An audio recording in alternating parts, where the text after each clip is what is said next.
Mas no final do dia o seu dinheiro está no Brasil, e eu acho que uma das grandes vantagens de investir no exterior é você ter parte do seu patrimônio fora do Brasil. Então, um exemplo, vamos supor que você tem um problema na sua empresa e você gere um bloqueio judicial no seu CPF. Isso vai bater direto em todos os ativos da bolsa aqui do Brasil.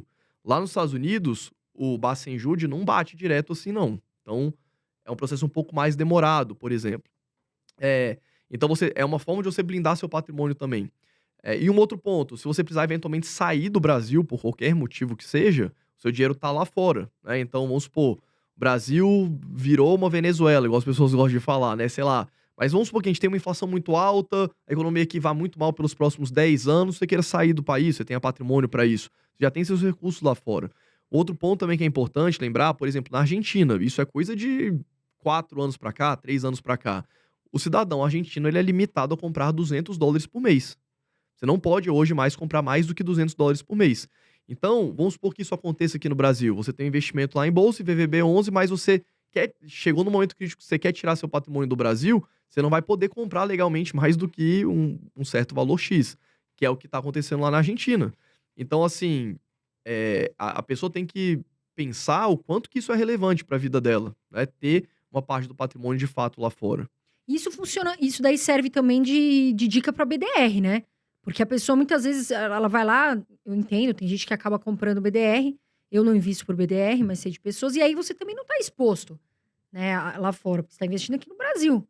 Então, quais são as vantagens e desvantagens de BDR? Vocês investem? O que vocês É acham? legal explicar também o que que é uma BDR, né? Sim. Eu vou citar algumas aqui. O BDR em si, só para comentar aqui, o que que acontece?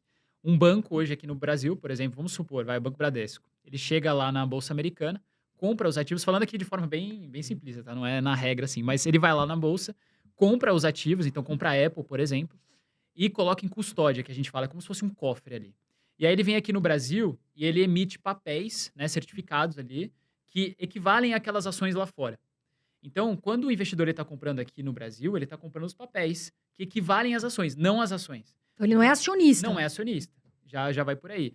E aí, uma outra questão que mais pega para mim na questão do BDR, porque não vale a pena, né? Tem as questões de imposto e tal. É a quantidade de ativos que você tem aqui comparado com lá fora. Então, por exemplo, as BDRs você vai ter o quê? 900, hoje 800, por aí. Lá fora, você vai ter 5.000 a 8.000 ativos para você investir. Você não vai ter todos aqui. Então, eu acho que você perde muita oportunidade de investimento só por querer focar em BDR, né? Fora as outras questões tributárias, etc. Mas olhando um monte de empresas, eu olho lá algumas empresas interessantes que eu gosto de estudar, diferenciada, tal, eu falo, nossa, legal. Você olha, nem BDR tem. Ou às vezes o valor da BDR, ele é muito elevado e não compensa o investidor colocar essa grana. Às vezes nem tem a grana para colocar e comprar. É mais fácil ele ir lá fora e comprar um fracionado, comprar alguma coisa mais com uma quantidade menor. Então, só pela quantidade, para mim, já é um negócio que não vale a pena. Não tem liquidez, né? Não Você tem compra, por liquidez, exemplo, aqui você fica mais difícil e é mais caro. Além da questão que a gente falou do IVVB11, que é o mesmo problema de você ter o seu dinheiro ainda no Brasil, tem uma outra problemática, assim, que as pessoas, vou comprar BDR porque é mais simples e tal, né? Já tem conta numa corretora brasileira, vai lá e compra o BDR.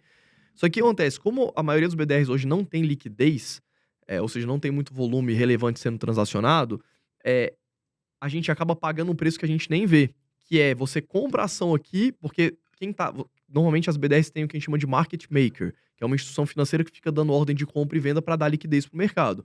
Só que ela sempre vai comprar mais barato do que vale de você e sempre vai te vender um pouquinho mais caro, que a gente chama de spread. Então, você sempre vai pagar um pouco mais caro nos BDRs aqui do que se você comprasse a ação diretamente lá. Outro ponto também que é pouco falado é um risco que não é tão material assim, mas que existe, que é o seguinte: se a instituição financeira, que foi a instituição que colocou o BDR aqui, quebrar, você não tem garantia, não existe um laço direto entre as ações lá fora, na nossa regulação, e dos BDRs aqui. Tudo bem, quais são os bancos que colocam os BDRs aqui? Normalmente é BTG, Bradesco, Itaú, o próprio banco da B3, enfim. Então são instituições financeiras sólidas.